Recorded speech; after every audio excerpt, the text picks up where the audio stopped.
যাত্রা পুস্তক 24 অধ্যায় 15 থেকে।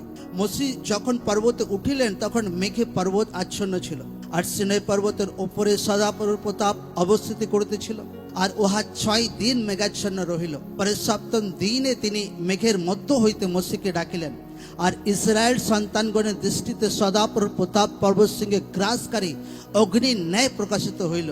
আর মসি মেঘের মধ্যে প্রবেশ করিয়া পর্বতে উঠিলেন। মসি 40 দিবারাত্র সেই পর্বতে অবস্থিতি করিলেন। সকলে বলুক আমেন। ঈশ্বর মসিকে পর্বতে চূড়াতে ডাকলেন কিছু মেসেজ দেওয়ার জন্য।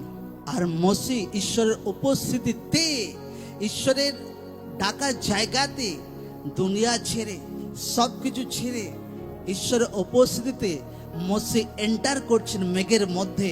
40 দিন 40 রাত सारे डिस्ट्रैक्शन के खत्म करे। आज লোকদেরকে ডিস্ট্রাকশন খতম করতে হবে। যদি টিভিতে লোকদের ডিস্টার্ব হয়, লোকরা টিভি খতম করুক ভাই, সাইডে রেখে দিক। আড্ডা বাজে আপনাকে ডিস্ট্রাক্ট করে, সেটাকে খতম করার আছে। বন্ধু বান্ধবী, গার্লফ্রেন্ড বয়ফ্রেন্ড যা কিছু ডিস্ট্রাক্ট আপনাকে করে, ফোন হোক, যা কিছু আপনাকে সাইড করার আছে। এমন কিছু রাখলে হবে না যে আপনাকে আত্মিক জীবনে আপনাকে ডিস্টার্ব করে। ঈশ্বর কেন মসিকে পর্বতের চূড়াতে ডেকেছিল?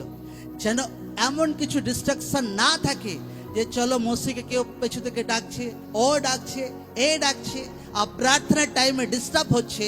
লোকরা এমন একটা ডিপলি গভীর একটা আত্মিক জীবনে নিজের লাইফকে এন্টার করাকে একদম আমেন।